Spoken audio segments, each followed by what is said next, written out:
Ce matin, nous parlons de démocratie, nous parlons de politique, notamment avec cette addiction des chefs d'État en Afrique concernant le pouvoir, le syndrome du troisième mandat ou alors des mandats illimités en Afrique. Comment comprendre cela? Et donc nous en parlons ce matin avec notre invité. Il s'agit de Eric Yombi. Il est expert des questions internationales. Bonjour. Bonjour à vous, bonjour à vos téléspectatrices et à vos téléspectateurs. Merci d'avoir répondu présent à notre invitation. Alors d'entrée de jeu, cette question du troisième mandat qui revient sur le continent africain, le cas le plus récent, eh bien, c'est celui du président gabonais Ali Bongo qui a fait l'annonce dimanche dernier de son intention à vouloir briguer un troisième mandat. Est-ce finalement un syndrome sur le continent ? Oui, c'est vrai que lorsqu'on jette un regard rapide sur les dirigeants d'Afrique noire francophone, depuis les années 60 jusqu'à présent, on constate qu'il y a une récurrence en ce qui concerne, n'est-ce pas, les règnes longs ou alors les volontés de s'éterniser au pouvoir. Mais je pense que ce qu'il faudrait déjà dire, c'est que ce qui fait problème, c'est que les constituants politiques de ces différents leaders les poussent à agir ainsi. Ou si vous voulez, la trajectoire dans laquelle ceux-ci, de même que leurs ascendants politiques, ont été dans le cadre du pouvoir, les oblige, entre guillemets, à être ainsi. Vous savez, lorsqu'on parle de ces dirigeants, on doit forcément évoquer le passé, c'est-à-dire la colonisation ou la domination. Colonisation parce que ça a été l'objet du colonisateur, domination parce que les pays comme le Cameroun n'ont pas été une colonie, mais plutôt fait l'objet d'une domination.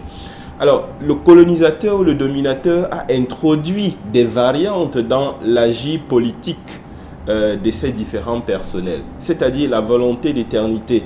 On leur a donné l'impression que ce sont des hommes providentiels. Les choses ne peuvent avancer qu'avec eux.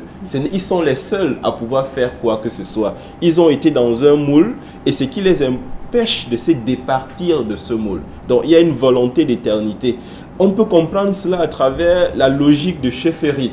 C'est-à-dire, vous savez, un chef, on ne le démet pas du pouvoir. Un chef assure son pouvoir jusqu'à la fin de ses jours. Donc, il y a un zeste d'envie de chefferie là-dedans qui fait en sorte que ces chefs d'État ont envie de s'éterniser au pouvoir. Maintenant, il y a une réalité qui se comprend à travers la colonisation, mais bien évidemment à travers la géopolitique. Exemple, la période de la guerre froide qui a commencé, vous le savez, en 1947 et qui s'est terminée en 1949, il y avait des réalités géopolitiques faisant qu'il y avait la consolidation des blocs. Il fallait donc des chefs d'État présents pendant une longue durée pour assurer les intérêts des différents camps. C'est ce qui s'est passé notamment avec Mobutu. C'est à ce titre qu'il a fait plus de 30 ans au pouvoir parce que, étant à son poste, il sécurisait les acquis géopolitiques, financiers et même politiques de ses parrains, notamment l'Occident. Et il y a plusieurs pays aujourd'hui, plusieurs chefs d'État africains aujourd'hui qui ont clairement annoncé leur intention de briguer un troisième mandat. Pour le cas du Sénégal, c'est vrai que plusieurs ont salué l'annonce finalement qui a été faite par Macky Sall. Mais est-ce qu'il n'a pas, lui, cédé face à la pression du peuple sénégalais? Très bien. Il faut bien dire que face au regard que j'ai posé avec vous concernant l'Afrique noire francophone au sujet de ce désir d'éternité alors du troisième mandat, il faut bien dire que cette logique ne prospère que dans un environnement où les mécanismes de contre-pouvoir fonctionnent mal. Lorsque ces mécanismes fonctionnent mal, alors ces chefs d'État en fonction ont les coudées franches pour pouvoir se représenter.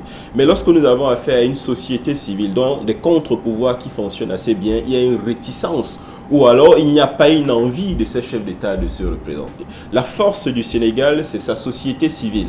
La force du Mali, c'est sa société civile. La force du Burkina Faso, c'est sa société civile. Lorsqu'on a affaire à des sociétés civiles qui sont fécondes, qui sont actives, qui sont tout simplement citoyennes, il n'est pas évident pour ces chefs d'État, bien entendu, de s'arroger le pouvoir ou alors de diriger ou alors de s'éterniser tout simplement au pouvoir.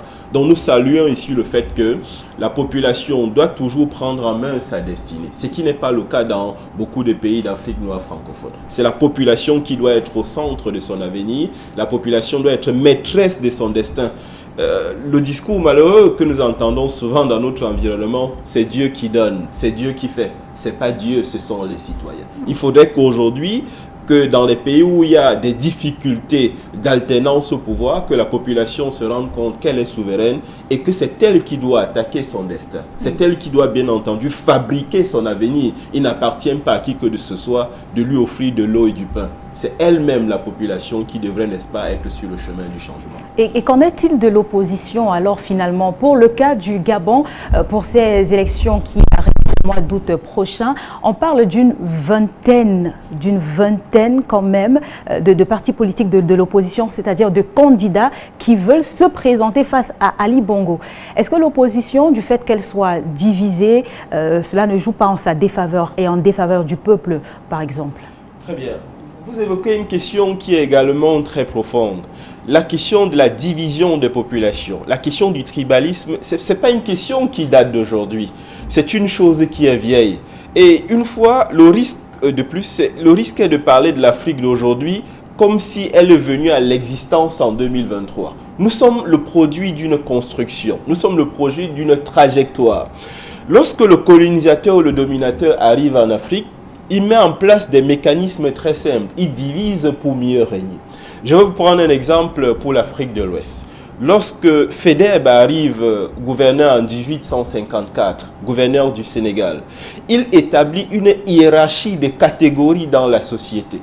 Alors, la première catégorie à qui il fait la plus confiance, c'est d'abord les Arabes. Il estime que les Arabes sont plus intelligents de par leur fait d'âme. Il va mieux travailler avec ceux-ci. Deuxième catégorie, il met les Peuls.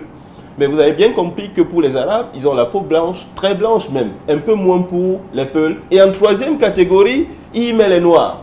Parce que les Noirs sont dans la forêt et ce sont des personnes qui ne sont pas intellectuellement très élevées. Donc il établit une hiérarchisation de la société. Et de facto, la société est déjà divisée. Parce qu'à partir du moment où il y a une hiérarchie, il y en a qui ont des privilèges plus que d'autres. Il y en a qu'on écoute beaucoup plus d'autres. Donc nous sommes dans des sociétés qui depuis longtemps sont très divisées.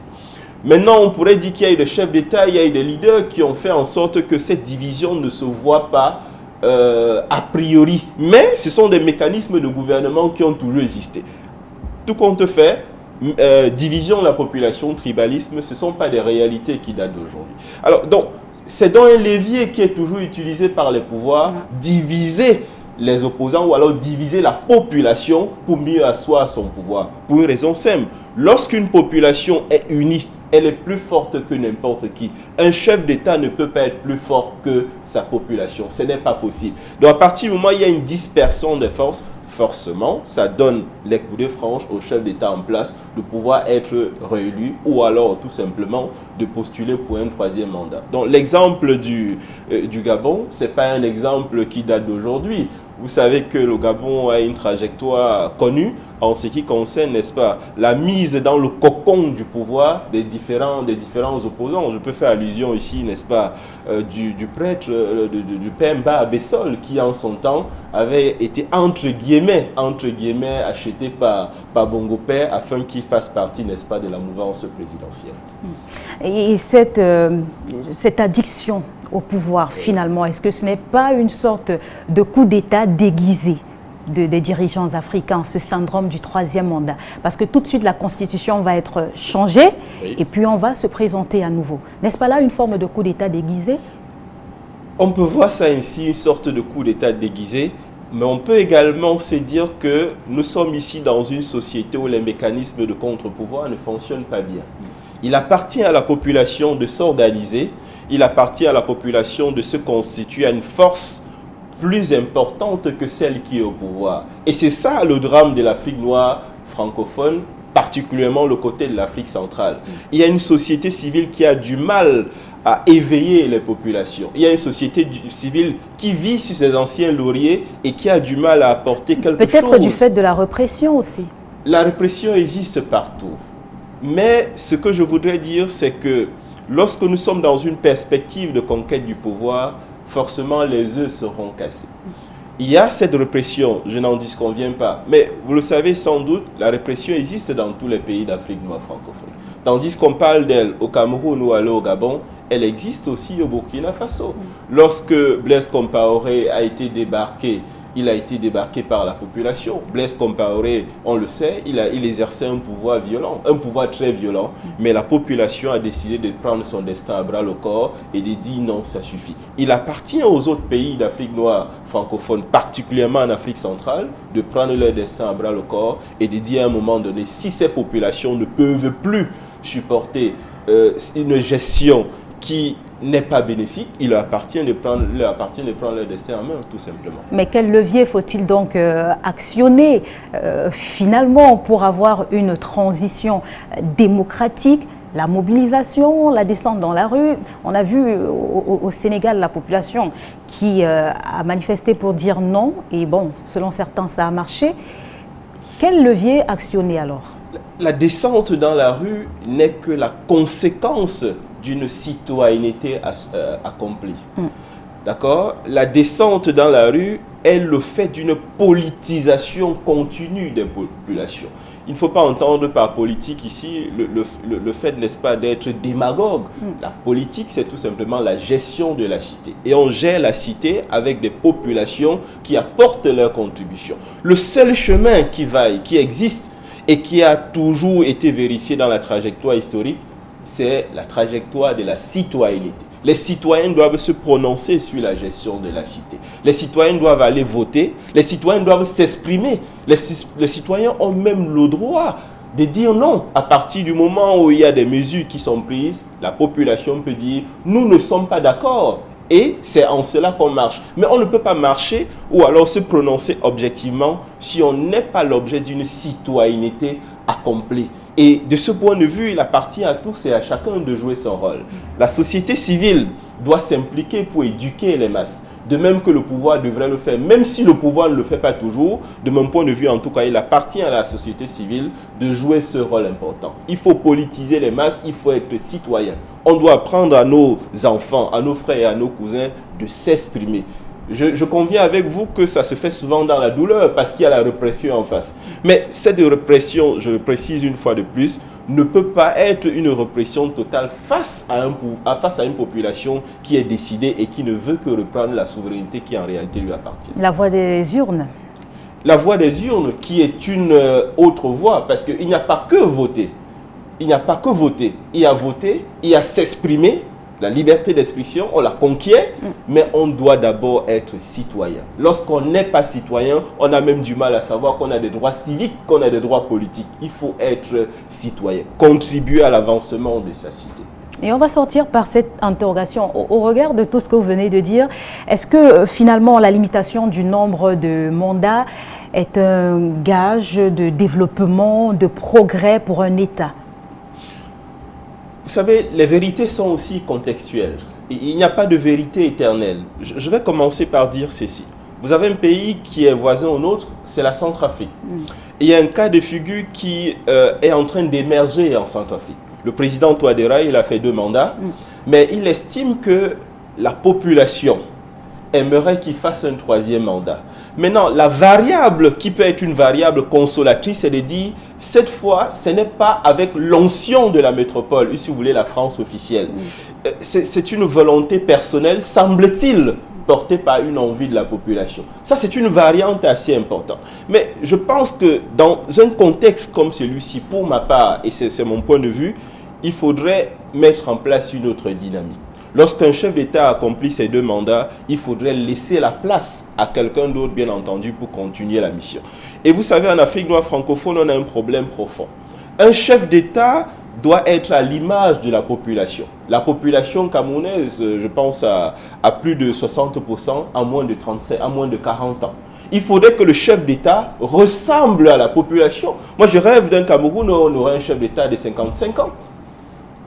Ça relève bien entendu du rajeunissement et de la recomposition politique au Cameroun. Mais est-ce que nous en sommes là? Parce que la société a ses codes. Vous savez, les jeunes que nous avons aujourd'hui, qui ont 25-30 ans, ils ont une façon de voir le monde. Et le dirigeant ne peut être qu'à l'image de cette population. Ça ne veut pas dire qu'on ne peut pas se tromper, mais ça veut dire qu'on doit être représentatif de cette population en réalité qui est elle-même la majorité. Donc il n'y a pas de vérité toute faite par rapport à cela. Il appartient à chaque société de fabriquer la formule qui lui conviendrait, mais sans oublier que le principe pourquoi pas pourrait être 2 mandats et vous laissez la place à quelqu'un d'autre pour apporter une autre dynamique. D'accord. Merci à vous, Eric Yombi, d'avoir répondu à nos différentes questions pour l'éclairage de nos téléspectateurs aussi. C'est moi qui vous remercie.